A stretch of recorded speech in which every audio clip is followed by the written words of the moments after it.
ഈയിടെയായിട്ട് ഇങ്ങോട്ടൊന്നും കാണാനില്ലല്ലോ. പറഞ്ഞിട്ട് കാര്യമില്ല. സോഷ്യൽ സൈക്കോളജി, എനിക്ക് സൈക്കോളജി കുറച്ച് ഇഷ്ടമുള്ള വിഷയമായതുകൊണ്ട് സോഷ്യൽ സൈക്കോളജി എന്ന് പറഞ്ഞിട്ടൊരു കാര്യം, അതായത് സാമൂഹ്യ മനഃശാസ്ത്രമാണ് ഞാൻ ഇതുകൊണ്ട് ഉദ്ദേശിക്കുന്നത്. 2016 ഏറ്റവും കൂടുതൽ സിനിമ സംവിധാനം ചെയ്ത റെക്കോർഡ് കിട്ടും എന്നാണ് പ്രതീക്ഷിക്കുന്നത്. ഇനി ഇതുവരെ എല്ലാവരും ഒരു സിനിമ മാത്രമാണ് ഇറക്കിയിട്ടുള്ളതെന്ന് ഞാൻ വിചാരിക്കുന്നത്. നിങ്ങൾ ഓർമ്മയിൽ ആരെങ്കിലും ഉണ്ടോ 2 സിനിമ സംവിധാനം ചെയ്ത് 2016? ഞാനൊരു സത്യം പറഞ്ഞ് വിശ്വസിക്കൂ. ഓക്കെ, എനിക്കത് ഓർമ്മയില്ല. എനിക്ക് ലക്കുണ്ടെങ്കിൽ ഇനിയുള്ള ആഴ്ചകളിൽ ഒരു സിനിമ ചെയ്തവരാരും 2ാമത് സിനിമ ഇറക്കില്ല എന്ന് കരുതാം. പിന്നെ വളരെ ഒരു വില്ലനായിട്ടാണ് വരുന്ന ആളുകൾ എന്നെ വല്ലാതെ വെറുക്കും. അതൊരു സത്യം മാത്രം. ആ റോൾ അങ്ങനെയാണ്.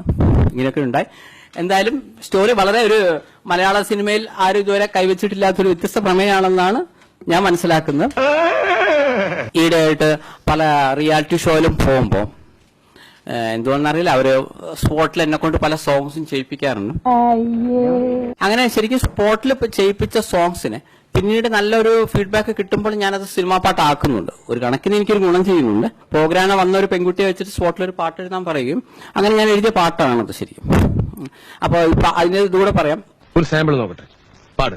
പൊടി മഴയിൽ നിന്റെ മുടിയഴകിൽ കളമൊഴിയെ എന്നെ കനിയണമേ, കുളിർക്കാലമൊക്കെയും കാത്തുനിന്നു കാമിയായി, തുള്ളൽ പാട്ടും കീളിപ്പാട്ടും കൃഷ്ണപാട്ടും പാടി ഞാൻ. എന്തൊരു സുഖം, എന്തൊരു സംഗീതാത്മകം. ഐശ്വര്യത്തിന്റെ സൈറം മുഴങ്ങുന്നത് പോലെ ഉണ്ടല്ലേ. പൊടി മഴയിൽ നിന്റെ മുടിയഴകിൽ. എന്റെ ഈശോയെ, നീ ഒരു കുരിശല്ലേ ചുമന്നുള്ളൂ. ദർശിനി പ്രിയദർശിനി ദർശിനി ദർശിനി പ്രിയദർശിനി ദർശിനി. നിർത്ത്. ആക്ഷനും അർത്ഥമൊക്കെ കൊള്ളാം, പക്ഷെ നീ പാടണ്ട. പാടുമെന്ന് പറഞ്ഞാ മതി. ലേശം മെന്റലുണ്ടോ എനിക്കിന്ന് സംശയിക്കുന്നവരുണ്ടേ. വെറുതെ എനിക്കൊരു കുഴപ്പമില്ല. ആർക്കും നടനോ നടിയൊക്കെ ആവാം, ആർക്കും സംവിധായകനാവാൻ പറ്റില്ല. തലയിൽ എന്തെങ്കിലും അടി ഉള്ളിലൊക്കെ ഉള്ളവനെ പറ്റുള്ളൂ. ലേശം കഴിവുള്ളവന് മാത്രമേ ഒരു സംവിധായകനാവാൻ പറ്റുള്ളൂ. സോ ഒരു സംവിധായകനാവുന്നതാണ് കുറച്ചുകൂടെ ബെറ്റർ. ഓരോരുത്തർക്കും ഓരോരുത്തരുടെ ഒരു സ്റ്റാൻഡ് ഉണ്ട്, സ്റ്റാറ്റസ് ഉണ്ട്. എന്റെ മൊബൈൽ നമ്പർ 2255.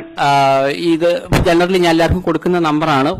കിട്ടാൻ കുറച്ച് ബുദ്ധിമുട്ടായിരിക്കും, മെസ്സേജ് ഒക്കെ അയക്കണം. അധികമൊന്നുമില്ല, 2-3 പിരി എവിടെ